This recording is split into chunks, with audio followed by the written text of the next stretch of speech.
السلام علیکم ورحمۃ اللہ وبرکاتہ۔ اعوذ باللہ السمیع العلیم من الشیطان الرجیم من ہمزہ ونفخہ ونفثہ۔ بسم اللہ الرحمن الرحیم۔ والذین یرمون المحصنات ثم لم یأتوا بأربعة شہداء فاجلدوہم 80 جلدة ولا تقبلوا لهم شہادة ابدا وأولئک هم الفاسقون إلا الذين تابوا من بعد ذلك وأصلحوا فإن الله غفور رحیم۔ محترم سامعین اکرام، سورۃ النور سورہ نمبر 24 اور اسی سورت سے آیت نمبر 4 اور 5، یہ دو آیات آپ کے سامنے تلاوت کی گئی۔ سامعین اکرام، اس سے پہلے کل کے درس میں اور اس سے پہلے والے درس میں ہم نے بتلایا تھا کہ یہ سورۃ کریمہ بہت ہی اہم ترین سورت ہے۔ اس سورۃ کریمہ میں اللہ تبارک و تعالیٰ نے ایسے ایسے اصول، ضابطے، قاعدے، قانون بیان فرمائے ہیں جو مسلمانوں کے اوپر فرض ہے، اور ان اصول، ضابطوں پر اور قاعد و قانون پر اگر انسان عمل کر لے تو واقعی انسان بن جائے، اور اگر پورا سماج اور پورا معاشرہ اس سورۃ کریمہ میں بتائے گئے اصول اور ضابطے پر عمل کریں گے تو پورا سماج جنت کا گہوارہ بن جائے گا۔ سامعین اکرام، ابھی جو دو آیات ہم نے آپ کے سامنے پیش کی ہیں، ان دو آیتوں میں بھی اللہ تبارک و تعالیٰ نے مسلمانوں کے لیے سنہرے اصول اور قاعدے اور ضابطے بیان کیے ہیں جس کے اوپر عمل کرنا بلند ترین انسان کی پہچان ہے۔ دیکھیے، اللہ تبارک و تعالیٰ نے فرمایا والذین یرمون المحصنات، اور جو لوگ پاک دامن عورتوں پر بدکاری کی تہمت لگائیں، ثم لم یأتوا بأربعة شہداء، اور پھر اس پر 4 گواہ پیش نہ کر سکیں، بدکاری کی تہمت لگائیں اور 4 گواہ پیش نہ کر سکیں، فاجلدوہم 80 جلدہ، تو اس کو 80 کوڑے لگاؤ، ولا تقبلوا لهم شہادۃ ابدا، اور اس کی گواہی اس کے بعد پھر سے کبھی قبول نہ ہوگی، واولئک هم الفاسقون، اور یہی لوگ بدکردار ہیں۔ یہ جو آیت کریمہ ہے، اس میں سب سے پہلے اللہ تبارک و تعالیٰ نے فرمایا کہ والذین یرمون المحصنات، وہ لوگ جو پاک دامن، پاک باز اور انوسینٹ عورتوں پر بدکاری کی تہمت لگائیں۔ یہاں پر جو محسنات کا جو لفظ ہے، یہ پاک باز اور انوسینٹ کے معنی میں ہے، یعنی جو بالکل بے قصور ہے، انوسینٹ ہے۔ اور محسنات جو ہے یہ عورتوں کے لیے استعمال ہوتا ہے، اور عورتوں سے مراد یہاں پر کوئی بھی عورت، چاہے کنواری ہو یا شادی شدہ ہو۔ لیکن اہل علم کا اس بات کے اوپر اتفاق ہے کہ یہ جو آیت کریمہ ہے یہ صرف عورتوں کے لیے نہیں، بلکہ مرد ہو یا عورت، اگر وہ پاک باز ہے، بے قصور ہے، اور کوئی آدمی اگر اس کے اوپر بدکاری کی تہمت لگا دیتا ہے تو اس آدمی کے لیے ضروری ہے کہ وہ 4 گواہ پیش کرے۔ سامعین اکرام، سب سے پہلے یہاں پر سمجھ لیجئے کہ اللہ کے رسول صلی اللہ علیہ وسلم نے 7 بڑے بڑے گناہوں کا ذکر کیا ہے کہ جن گناہوں کو کرنے کے بعد انسان ہلاک و برباد ہو جائے، وہ دنیاوی اعتبار سے بھی ہلاک، عزت کے اعتبار سے بھی ہلاک، دین کے اعتبار سے بھی ہلاک، اور آخرت کے اعتبار سے بھی ہلاک۔ 7 بڑے بڑے گناہ، جن میں سے ایک بڑا گناہ یہ ہے کہ کسی بھی مسلمان مرد یا عورت پر جو بے قصور ہو اس کے اوپر بدکاری کی تہمت لگانا، یہ بہت بڑا گناہ ہے۔ سامعین کرام، اللہ تبارک و تعالیٰ نے فرمایا یہاں پر والذین یرمون المحصنات، جو لوگ پاک دامن لوگوں کے اوپر بدکاری کی تہمت لگائے، اس آدمی کے لیے ضروری ہے کہ وہ 4 گواہ پیش کرے۔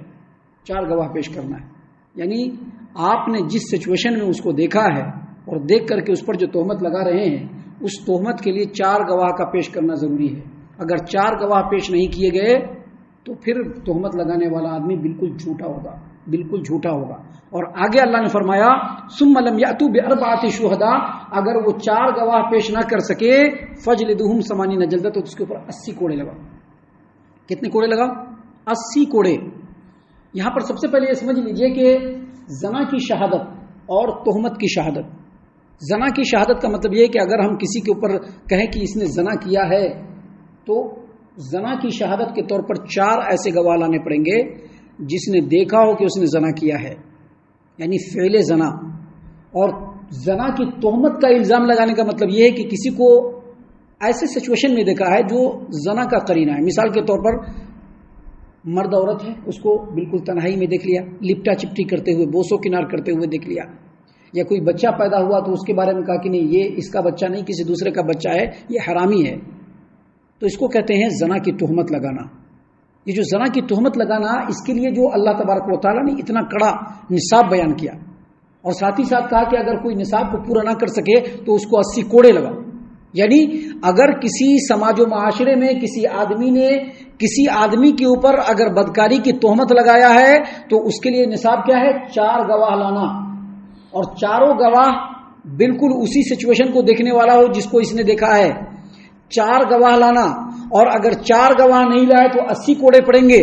یہ جو اتنا سخت قانون اللہ تبارک و تعالیٰ نے لگایا ہے، اس کے پیچھے جو مقصد ہے وہ یہ کہ اگر کبھی کوئی آدمی کسی کو اگر اس حالت میں دیکھ لے تو اس کے سامنے 2 رستے ہیں.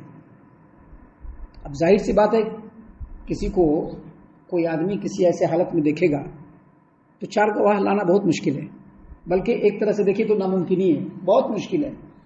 کسی کو دیکھ لیا تنہائی میں، وہ سو کنار کر رہا ہے، اب گواہ ڈھونڈنے جائے گا، جب تک وہ وہاں پر رہے گا کہ نہیں رہے گا کوئی گارنٹی نہیں ہے، تو یہ بہت مشکل ہے. اور اگر 4 گواہ نہیں لا پایا تو 80 کوڑے پڑیں گے. اس کے پیچھے جو اصل مقصد ہے وہ یہ کہ ایک انسان اگر کسی کو کسی استھتی میں دیکھ لیتا ہے تو اس کے سامنے 2 ہی رستہ ہے. ایک رستہ یہ ہے کہ یا تو وہ بالکل پردہ پوشی کرے اور اس بات کو لوگوں میں نہ پھیلائے، بالکل نہ پھیلائے لوگوں میں.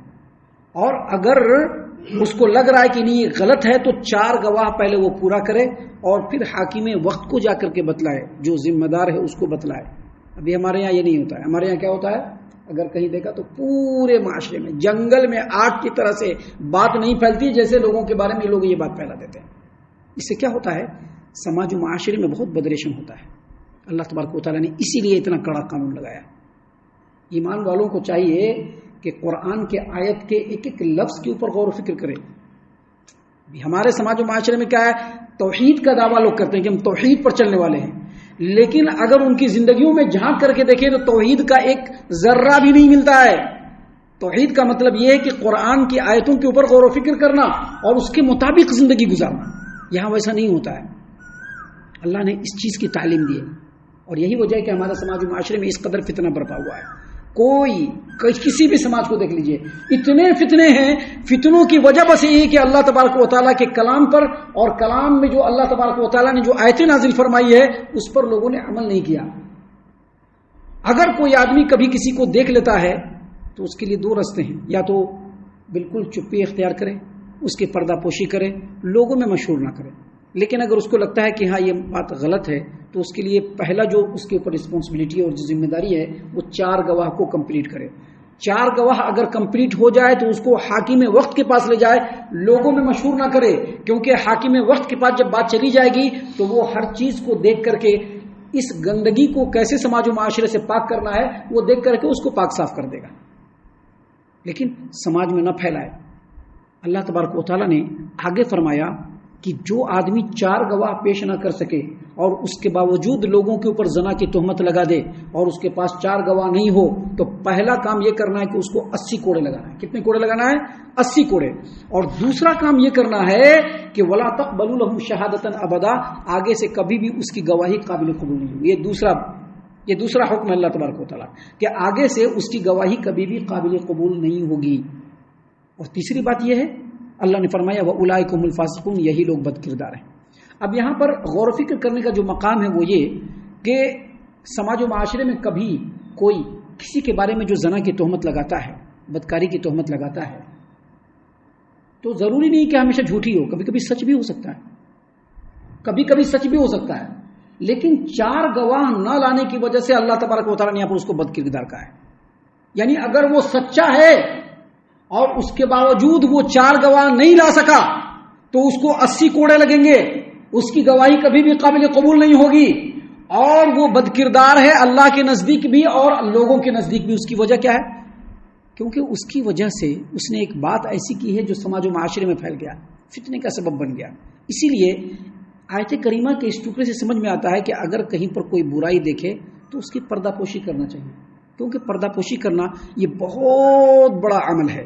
جس آدمی نے برائی کو دیکھ کر کے پردہ پوشی کیا اور پھر دوسرے طریقے سے اس برائی کو ختم کرنے کی کوشش کی، یقینی طور پر وہ آدمی شرعی اعتبار سے انتہائی بلند ترین مقام رکھتا ہے. لیکن ایک آدمی اگر کسی کو دیکھا بھی ہے اور اس کے بعد وہ 4 گواہ کمپلیٹ نہیں کر سکا اور اس کی وجہ سے ایک فتنہ سماج و معاشرے میں پھیل گیا تو یقینی طور پر وہ آدمی بد کردار ہے۔ اللہ تعالیٰ نے اسی چیز کی سنگینی کو بیان کرتے ہوئے یہاں پر مومنوں کو تنبیہ کیا کہ اگر ایسا دیکھو تو پہلی فرصت میں اس کو تم کو پردہ پوشی کرنا ہے، اور اگر تم کو لگے کہ نہیں ایسا کرنا ضروری ہے تو پھر شریعت کا یہ اصول ہے، یہ اصول ہے، یہ اصول ہے، اس اصول کے حساب سے تم اس بات کو حاکم وقت تک لے جا سکتے ہو، سماج و معاشرے میں پھیلانے کا تم کو کوئی حق نہیں ہے۔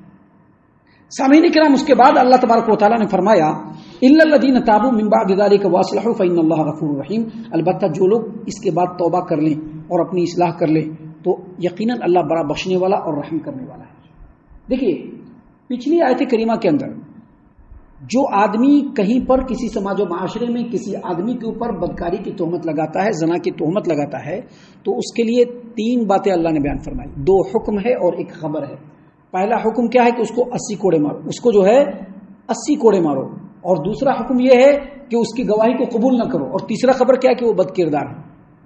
تو اگر کوئی آدمی اس طرح کا عمل کر بیٹھے، اگر کوئی آدمی اس طرح کا عمل کر بیٹھے اور وہ گواہ پیش نہ کر سکے اور اس کے اوپر حد لگ جائے 80 کوڑے، یا سماج و معاشرے میں اس کی حقیقت واضح ہو جائے،